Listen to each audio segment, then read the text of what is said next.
Congratulations on successfully completing the very first module of the 4 Pillars of Freedom Teacher and Personal Development Program.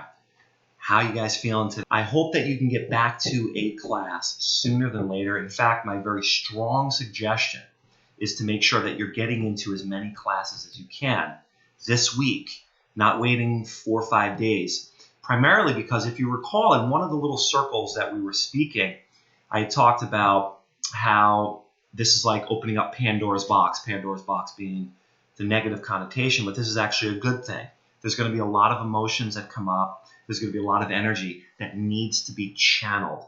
And if we just allow it to stay there and head back into the normal way we work and we think and we are, it's going to stagnate that progression, or it's going to stifle it. It's going to push it back down. Now, you may not be experiencing a lot of tremendous emotional turbulence, but you will.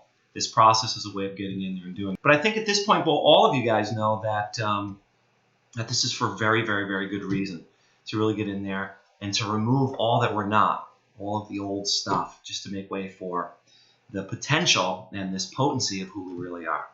Okay, so in this video, I have a couple things for you. The first thing I want to do is I want to go over a recap of the weekend. And I'm just going to talk you guys through it. I'm going to throw some cool stuff up on the video and give you some review. I also want to talk a little bit about the reading list and the order for which we're going to be reading those books. That'll be put up on the screen as well. And I want to take a look to the future modules, and to do my very best to set your guys' expectation. All right? So let's get going. All right, so here we go. So one of the very first things I wanted you guys to become introduced to is this whole idea of breath. You know, we've been breathing all of our lives, and it's amazing that people pay such an incredible amount of money to learn how to breathe, but that's the yoga industry we're in. And I got to tell you, there's an old quote that said, success is to know that one life has breathed easier because you've existed. And you know, it all comes down to breath, you guys. And it's one of the first things that we went over, the first reading, the science of breath. And I really want to make sure that you guys go back to the science of breath, read it again, now that you have a little bit more context. We basically only worked with Ujjayi breathing. We worked with prana and apana, and we did a little bit of retention, not much. But the breath, the force of life, is the single most important thing that I want you guys to remember from this weekend. And I think all of you expressed that you experienced that shift in your breath. Now, if you remember the inhale, real basic stuff here, guys, but I think as yoga teachers, you have to know what inhale is. Inhaling is prana, like prana vayu. And the exhale is apana. If you recall, the prana is like spring and summer, expanding and blossoming like the big tree of life. And the exhale, it's the process of moving from fall into winter. And it's constantly moving. So, if you recall, there's 3-part breathing when I was lying down and demonstrating with you guys the belly breathing. Now, we're really not breathing into the belly, right? The belly, the stomach itself does not take air. However, when the diaphragm expands, it shows up in that region. And when the breath is very happy, it's deep. When the breath is uninhibited, when the breath is flowing, it begins deep in the belly. And when I demonstrated it, you guys experienced it. If you remember, I called it the second gear. It's where the rib cage would expand. Now, it's important to remember the word cage implies something fixed, but the rib cage itself is not fixed at all. In between your ribs, you've got muscles and ligaments and tendons. So that whole region wants to increase in its flexibility. It wants to increase in its pliability, and you want your breath to move latitudinally on that second gear. Now, if you recall, the swirling up and underneath the pecs, the pectoralis, the chest muscles, up and underneath the pits of your arms and into the collarbones, that would be where the final breath would be. And at the top of that, you simply breathe it out. And if you remember that the first place the breath moves out is the way it came in, from the belly. The belly draws back, the ribs contract inwards, and that last little bit of breath leaves under the collarbones.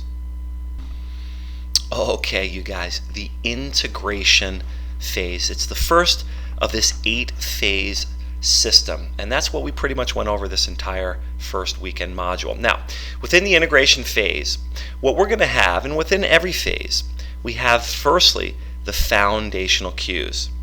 Now, the foundational cues, as you remember, are the basic cues to get them into the pose.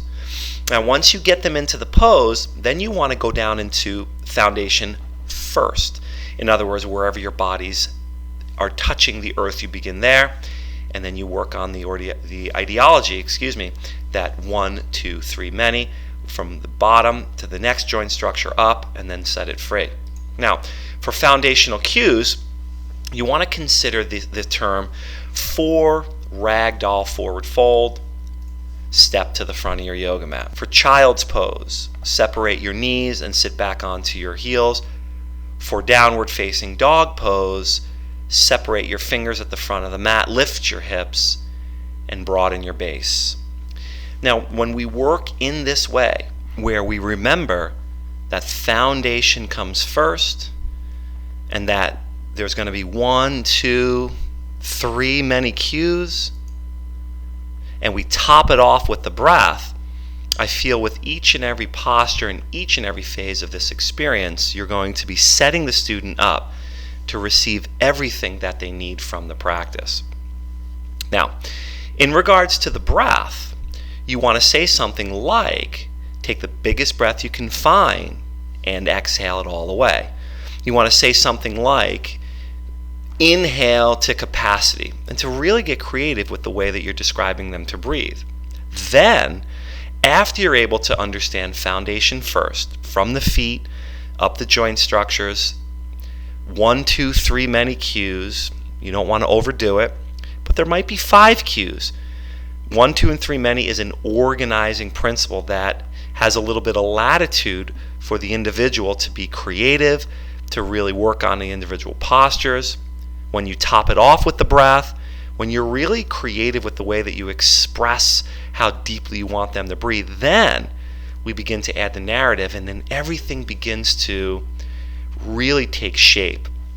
But without these foundations, I believe that the narrative isn't going to land. Now, the narrative is probably the most crystallized way of truly influencing the students' feelings, their thoughts, and their actions off of the yoga mat.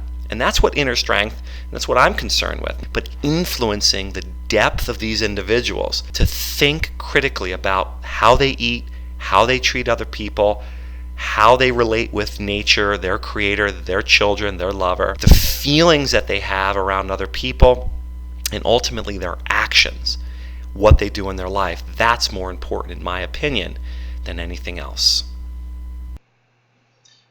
Okay, you guys, so now on to the reading list order. The very first book I wanted you guys to read was that little book called The Science of Breath. And I think that all of you discovered what was hidden in plain sight. In other words, you've been breathing all of your adult life. But by bringing a little bit of deeper context to this science of breath, all of you expressed that your breath is metamorphosed this first training module weekend. And that was by design. Quite honestly, without opening up your breath, very little is going to stick. Very little is going to integrate. And there will be a lot that's wasted. So I've learned through experience to nail home the breath in the individuals. Now, once we get the breath going, you were introduced to this idea of what Dr. Frankl calls logos therapy, which is just logos meaning meaning. And the psychology that we all have a strength, a prism, a mechanism, the mind from which we can view the world and make the most positive meaning out of life's events. Now, what does that mean to you? Well, what that means is that the events that would usually knock us over, knock us off our block, put us into a deep, dark internal spiral, keep us in the fetal pose for a whole season, are now the things that actually we look forward to. Because now we're in control. We have self-control. Now, the next reading I want you guys to read is what's called Aspire by Jonathan Hall. I think you're going to love this. The purpose behind this book, there's 10 words in that book, and each one of those words has a very deep meaning. So there's a couple intentions for having the participants read the book. The first intention is to realize the power of words, the things that we say, how we say them. and to become a little bit more impeccable, concise with what we're saying and how we're saying it. I think you're going to really enjoy that read. Now, the next book I want you guys to read after that is The Power of Now by Eckhart Tolle. That book changed my life, and every single module I reread it, or at this point I have it on tape so I listen to it. It blows my mind because it's so profound and so fundamental. Now, after we get done reading The Power of Now, the next book we're going to read are the Yoga Sutras, or is the Yoga Sutras. Depending on which variation you got, Mr. Iyengar's variation or any of the other ones, are all pretty much the same. And we're only going to read the first 2 chapters. After the Sutras comes the Gita, the Bhagavad Gita. Now that's going to take a little bit more time for us to read, so we allocate 2 weekends for that. After the Bhagavad Gita, the final read on the last weekend, or the second to the last and the last, is going to be yoga and psychotherapy. And the beauty of yoga and psychotherapy is it takes all that what we've been exposed to and condenses it into something digestible that we can take with us as this amazing teacher training comes to a close at the end of May. All right, you guys? Okay, so a look to the future. Our next training module, Friday, March 18th. You guys are going to be meeting in Watertown at 6 p.m. with Lauren. Now, that 3-hour session, she's going to start you off with a little bit of a practice to get you guys into your body, release some of the week. After the practice, we're going to do a little bit of a group breakdown, a group integration. How you guys doing? How have the past 2 weeks gone? And then she's going to be going over Man's Search for Meaning, touching on it, and Aspire. And that's going to get you guys really associated with the work that Lauren does. I know you guys were able to work with her on Sunday, and I'm getting some great feedback. And it's one of the reasons why she's in the training, because she's just a phenomenal facilitator in person and teacher. Now on Saturday, it's going to be a very similar day to what we had last Saturday. We'll meet at 7 a.m. in Watertown. I'm going to go over some meditation and some breathing, and then we're going to practice together from 9 to 10:30. With a short break, we'll meet back at 11 a.m. Now, the 11 o'clock to 1 o'clock or 1:30 or 2 o'clock session, I'm going to be working on the second phase, the nuts and the bolts, the foundational cues for what's called the Sun Salutation phase, and that's comprised of Sun Salutation A and Sun Salutation B. It's a very physical day. We'll have a little bit of a break. We'll come back, and we'll finish the afternoon in Watertown together. And to wrap up that weekend, on Sunday, we'll be meeting in Watertown at 7 a.m. You'll meet from 7 till about 8:30, 8:45. You'll practice from 9 to 10:30. And from 10:30 till noon, that'll be your break, your brunch.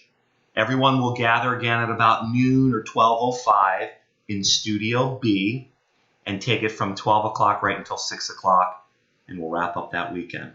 Okay, you guys?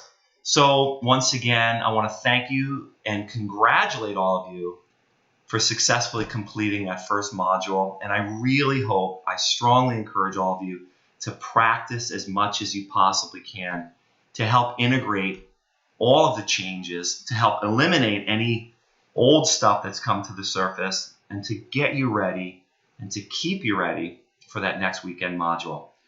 So again, this is Roman saying thank you, and I look forward to seeing all of you very, very, very soon. All right, bye-bye.